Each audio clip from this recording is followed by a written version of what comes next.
परदेशातून आलेल्या मुलांचे मुलीवरच्या प्रेम प्रकरणातून प्रियकराचा खून. पुण्यामधील सत्य घटना ऐकूनच हादरून जाल. पुणे हे विद्येचे माहेरघर असल्याने येथे फक्त महाराष्ट्र राज्य अथवा भारत देशच नव्हे तर इतर देशांमधूनही मुलं मुली शिक्षण घेण्यासाठी येत असतात. मोठ्या श्रीमंत घरची मुलं मुली शिकण्यासाठी येथे आल्यावर त्यांना लागणारा पैसा अडका नातेवाईक मंडळी पुरवत असतात. ही मुले पुण्यामधील उच्चवर्गीय वस्तीमध्ये भाड्याने फ्लॅट घेऊन राहतात. तेथे राहिल्यावर मित्रमंडळी एकत्र मिळून खाण्यापिण्याच्या पार्ट्या करणे आणि मनासारखे वागणे राहणे करतात. अशापैकी एका नायजेरियन मुलगा आणि मुलगी पुण्यामध्ये शिक्षणासाठी आलेले होते. त्यांच्याबरोबर इतरही 4-5 नायजेरियन विद्यार्थी होते.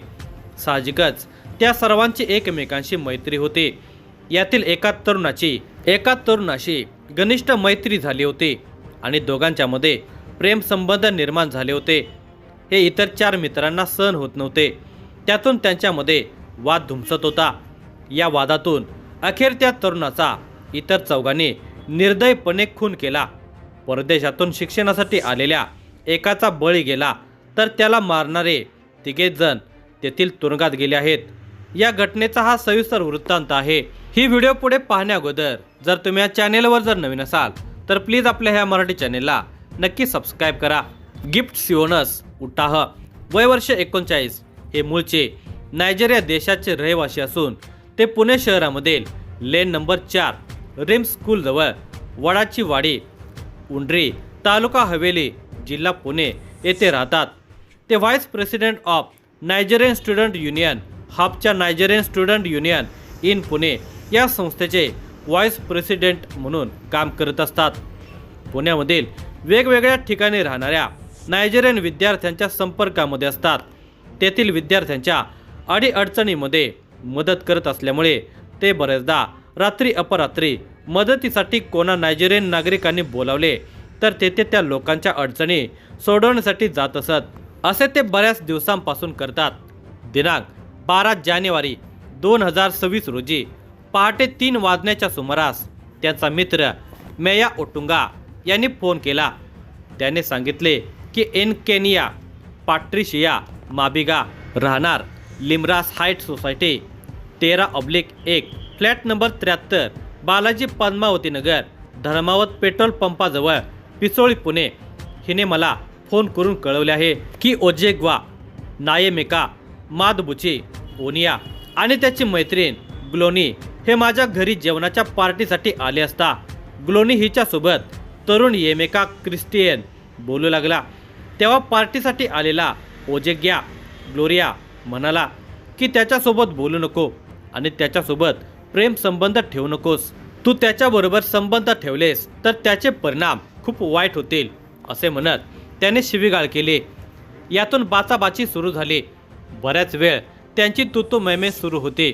ओजिग्वाने रागाच्या भरामध्ये येमेकाला कानाखाली सन्नदिशी मारल्यामुळे भांडण आणखी पेटले.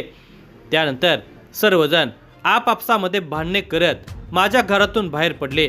घरातून बाहेर जात असताना किन्सली, ओजेग्वा आणि ओबी हे किचनमधून धारदार हत्यार घेऊन येमेका क्रिस्टियन याच्या मागे धावू लागले. येमेका धावत लिमरास सोसायटी पार्किंगमध्ये गेला असता तेथे त्याच्यावर क्रिन्सली, जॉन पॉल ओबेन्स मोनके, ओजेग्वा आणि नायेसेका मादुबुची ओनिया यांनी धारदार हत्याराने सपासप वार करण्यास सुरुवात केली. त्यामध्ये तो गंभीर जखमी झाला. ही माहिती मेया ओटुबा यांना एनकेनिया पॅट्रिशिया मबिगा हिने कळवून किन्सिलीला मदतीची खूप गरज असल्याचे कळवले. ही माहिती मिळताच गिफ्ट लागलीच आपल्या जवळच असलेली 4 चाकी गाडी घेऊन लिमरास हाईट बालाजी पद्मावती नगर, धर्मावत पेट्रोल पंपाजवळ पिसोळ येथे पोहोचले. त्यावेळी येमेका क्रिस्टियन हा लिमरास हाईट सोसायटी पार्किंगमध्ये जखमी अवस्थेमध्ये पडलेला होता. त्याच्या अंगावर ठिकठिकाणी जखमा झालेल्या होत्या आणि त्यातून जास्त प्रमाणामध्ये रक्तस्राव चालू असल्यामुळे गिफ्टने त्याचा मित्र ऑदिले याच्या 4 चाकी गाडीतून वानवडी येथील रुबी हॉस्पिटल येथे औषधोपचारासाठी नेले.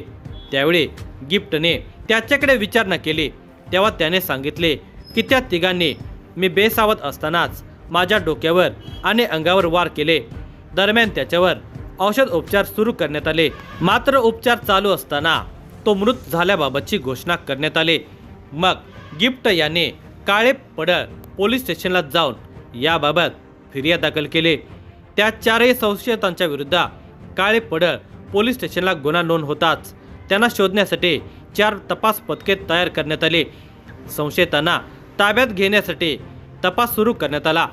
काळे पडळ पोलीस ठाणे येथे गुन्हा रजिस्टर नंबर 22/2026 भारतीय न्याय संहिता कलम 103(1)(3)(5) अन्वये गुन्हा दाखल करण्यात आला। या घटनेचे गांभीर्य लक्षात घेऊन संशयित हे नायजेरियन असून ते परदेशामध्ये जाण्याची शक्यता असल्याने वरिष्ठ पोलीस अधिकाऱ्यांच्या मार्गदर्शनाखाली तत्काळ आजूबाजूच्या लोकांच्याकडून माहिती घेण्यात आली।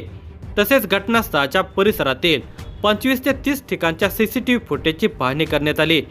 एका खबऱ्यामार्फत हे संशयित येवलेवाडी, पिसोळी व कॅम्प पुणे या परिसरामध्ये लपले असल्याची माहिती प्राप्त झाली होती।